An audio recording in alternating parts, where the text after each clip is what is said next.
Alright guys, what's up? Another episode of Pixel Effect here, DarkVizard, and tonight I got Fire Emblem Three Houses downloading. Hope to play that some, hope to capture some footage of it, give my thoughts, everything. But anyway, tonight is about Pokemon, and for those of you who don't know, which I'm guarantee most everybody knows, Pokemon Sword and Shield will not have every Pokemon in it. And as some call it, the National Dex, which, you know, constitutes of all past Pokemon games. Basically, it involves you importing all your old Pokemon to build your Pokédex up, you know. Well, in Pokemon Sword and Shield, they say that not every Pokemon will be in the game. And so, I want to see what you guys thought. Are any of you going to get Pokemon Sword and Shield, or are any of you not going to get it now because of this? And, you know, was it that much to turn you off from it? And, well, I understand people being upset about it. You know, it's kind of like me being upset with Battletoads. You know, I plan not to buy it because, you know, they pretty much butchered what Battletoads was growing up for me, which was like a gritty, you know, this hardcore, gritty, goofy kind of action game. And while it still looks goofy, it's pretty much just goofy. It looks like a Teen Titans Go knockoff. The Dark Queen looks horrible. The enemies looks like just ridiculous. And while some say they'll show pictures of the original Battletoads and say, well, it doesn't look much better. Okay, see, that was back on the original NES systems and stuff like that. And more than likely, most wanted it to look like Arcade. Arcade is probably one of the better Battletoad games. That looked amazing. And then there were that group that thought they were going to make a 3D game. They never said they were going to make a 3D game. But I can understand because they have one of the Toads in Killer Instinct, and he looks amazing. If we had got a 3D game based like that, that would have been great. But this is not about Battletoads. This is about Pokemon and just trying to explain the upsetness. And granted, I still kind of want to get the game because it looks fun. But if some of my Pokemon I have in my Pokebank are not transferable, that's going to suck, honestly.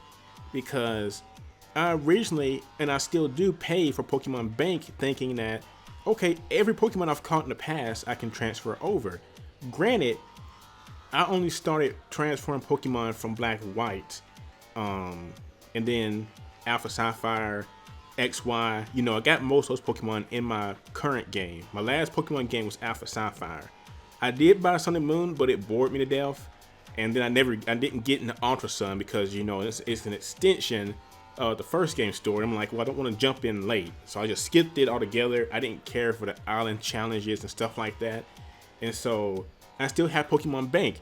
And I still have Arceus, I have Deoxys, I have, you know, several Pikachus, I have Luxray. I have a ton of Pokemon from past games I want to transfer over, hopefully, eventually. And of course, you know, the games always force you to get to a certain point in the game before you can transfer, which always sucks to me because it's like, just let me transfer my Pokemon at the beginning. I could care less about fighting level 3 Pidgeys and whatever level 3 crap you have just to scrape through till I can get my Pokemon where I dump the new ones back into a bank and then in-game level them, you know. But the fact that they're taking out past Pokemon and they won't tell us which ones. If they come out with the list, I guarantee that would probably ease the anger of some fans, but it wouldn't please everybody because there would be that person who's angry that their wall buffet is not going to get transferred over. And I'm not making fun of a person who has a wall buffet they love. It's just, you can't please everybody. With whatever they do going forward, I doubt you're going to please everybody that's looking forward to the game. And I've seen all kinds of gripes about the animations don't look good. The animations look reused. And the main excuse they said was that it's so many now, basically, and they're trying to keep game balance down. And to a point for them, I can understand. And while some people just want to scrape over it, balancing 800, I believe they're at 810 counting last gen and not counting this gen. And if they do another 100, that's going to be like, what, 905? You know, and they keep adding more to balance 905 Pokemon. My lord. And yes, I know they did it in the past game, and the model is still gotta catch them all. But there comes a point where either they're going to have to stop making new games, are in the future, they just won't add new Pokemon. I mean, past Pokemon, because they can't get to 1,200 going forward in the future, because that would be like another 2 games, because I can guarantee Sword and Shield will have an expansion kind of finger quote, like Sun and Moon, Black and White 2, you know, there's going to be something else, and they're going to add even more. And I doubt when they get past 1,000, they're going to keep adding more, because it's ridiculous, you know. And sure, they could spend more time on a game to put in over 1,000, but I wouldn't want to force that on them. Like, well, you know, going forward, I need you to stick in, you know, over 1,000 Pokemon, balance them, you know, juggle their move sets together, balance them for online play, all this, you know, any exploits people use to kind of have a cheesy Pokemon online, which isn't unfair. It's just, you know, how some people will have like a Rattata, or I watched a video, it's a level 1 something, but they had like a focus scarf or something, headband, and they couldn't knock them out, and the Pokemon got down to 1 HP and turned the attack back on the person and knocked them out. Stuff like that. I mean, that's not unfair. It's just cheap, kind of cheesy moves to do to play with people. But there will be a point where they just won't be able to do anymore. It's kind of like the Digimon games. Each one that comes out, they have a ton, but they don't add every single Digimon in the game, because Digimon has nearly as many Digimon as Pokemon, if not more. I don't know the exact number, but I know Digimon has a ton of Digimon. Like I said, I want to say even more so than Pokemon. I can just think of one right now. I'm just going to type in the name and see if it gives me a number, because Pokemon are numbered. I don't think Digimon get numbered like Pokemon. Let me see. I pulled up Shoutmon because he's the newest one I know of. One of the newer ones. He does not have a number. Shoutmon X7. He doesn't have a number, but I guarantee they have just as many Digimon as Pokemon. I'm looking right now. No, he doesn't have a number. It's just his attack stats. But there's only so many they can add to the game. But they got to think about this, and that ties into my other video saying going forward, I see Nintendo either splitting up, not Nintendo, but I see the Pokemon company going forward, Game Freak, either focusing more on mobile games, or they're going to focus less on the main title Pokemon games and go for mobile. Like, it's going to be either it's going to be 2 roads, or it's going to be one where, you know, it's going to be mobile or Switch. But I see it as more 2 roads. I see Switch and Pokemon. I see Switch and mobile going forward. But I see mobile being more the thing they want to do.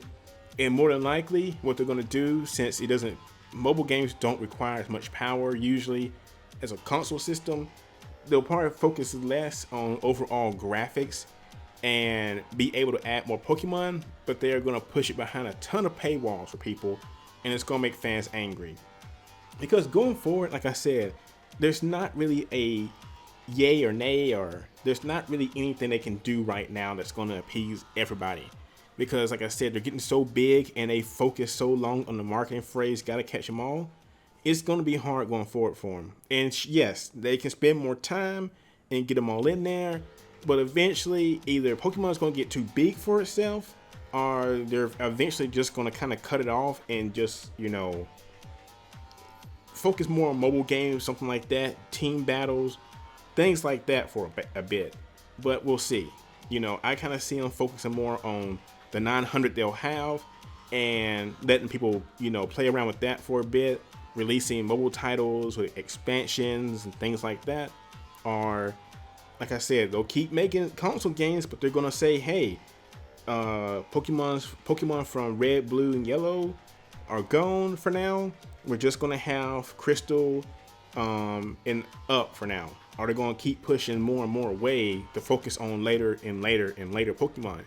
Because like I said, they touted Pokemon Bank as this great, put all your Pokemon here, you can put them in future games. I was looking forward to it, but it turns out they're moving that now to, I think it's like Pokemon Nest or Pokemon Home, and it's supposed to be basically the upgrade version of, it's the upgraded version of Pokemon Bank. But, you know, for right now, I mean, I probably will get it, but it won't let me bring everything into it. Like I said, right now, the way Pokemon Home works, it's supposed to bring Pokemon from Pokemon Go, the original Pokemon Bank, and Pokemon Let's Go, Pikachu and Eevee, and Sword and Shield. They should all go into Pokemon Home. The picture shows the Let's Go games, the Go game, and the original Pokemon Bank all transferring to Pokemon Sword and Shield, but not everything is going to be transferable. So who the hell are they going to put in the game? Sorry for saying it like that, but which Pokemon are going to be the end all be all? Let us know, please. Is my Pikachu, is my Luxray, Luxroy, is my Arceus, is my Deoxys, is my Tyranitar, is my Snorlax, are they going to be transferable? Or literally, we don't know yet. Are you just going to put all the unknowns in? Is it just going to be the unknowns for Pokemon Sword and Shield? That's all I want to know. You know, because I'm not, like I said, there are some people out there who are raging fit, spitting, and foaming that Sword and Shield is doing this. Me, just tell me which ones are going to be in the game, so that way I can decide if I want to keep my pre-order or cancel it and just buy it later when it's on sale. Like, let me know. I mean, honestly, I probably will still buy it, but you know, the thrill of sitting in a midnight launch for it, I probably will not do. I would probably just go to the store the next day and pick it up if they do not have a majority of the Pokemon I have in Pokemon Bank, because it'd be no point, you know, at that point. So that's just me. What do you guys think? Are any of you, like I said, are any of you going to get it? Are any of you not going to get it because of the Pokemon National Dex issue? Are some of you on the fence and want to see reviews? Where do you guys sit with this? And, you know, let me know in the comments, or, you know, just chat about, and I will talk to you guys later. All right. Bye-bye.